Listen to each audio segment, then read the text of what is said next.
The following story has been brought to you by StoriesToInspire.org. There's a woman who lived in Israel. Her name was Hannah. She lost her husband when he was young. She had a little son. They lived in Yerushalayim. His name was Chaim. He was 10, 11 years old. Not Rabbi Chaim Kanievsky. And this little boy was not just a weak student, a very weak student. Here's a single mom who can't afford almost anything. And her son's in yeshiva. He's 12 years old, and he still can't read at all.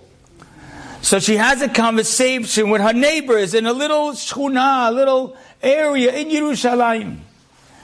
And she tells her neighbors, I don't know what to do. My son really can't perform in school at all. So a bunch of the neighbors said, you probably should take him out of school. It's the 40s. Give him a job and let him get to work. It's hard for you. It's hard. You're not really getting anywhere. One woman standing there says, but he's only 12. Is he going to get bar mitzvah and he's not in school yet? He's not in school? It's going to be embarrassing. Why don't you let him stay in school at least another year? And then after that, after he gets bar mitzvah, if he's still not performing, you'll take him out. She left him in school for another year. He studied and he studied and he studied. By the end of the year, he knew how to read a pasuk. And he could read one parasha in the Torah. She says, I'll keep him there. She sent him to a higher level yeshiva, to the Slobodka yeshiva. He was the weakest student in the entire school. Usually in yeshivot, you spend all day in these high level yeshivot learning with a chavruta.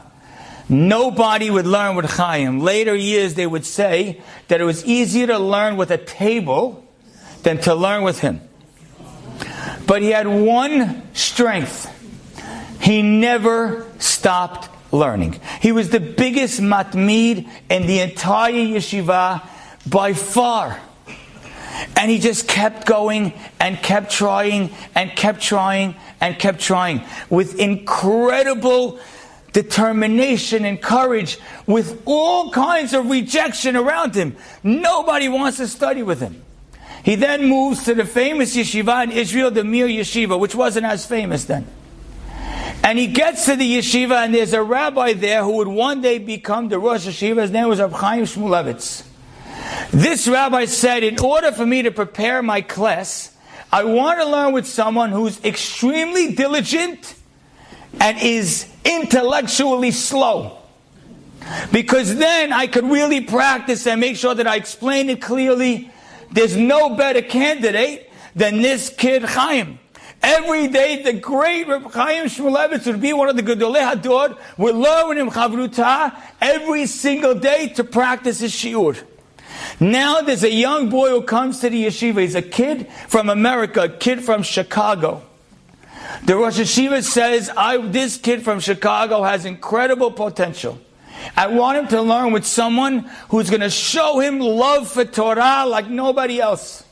So he puts this young boy from Chicago with great intelligence to learn with this Chaim guy. And he ends up learning with Chaim all day and all night. All day, every day, during lunch, during dinner, during learning time, during not learning time, during break time, during vacation time. They just kept learning and learning and learning and learning and learning.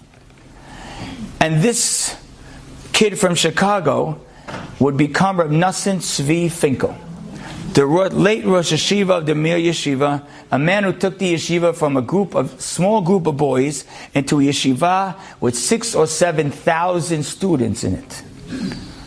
And if you'd ask Reb Nosson Tzvi in later years of his life, who's your rabbi? He said, my rabbi was Chaim Kimmel. That boy that I learned with.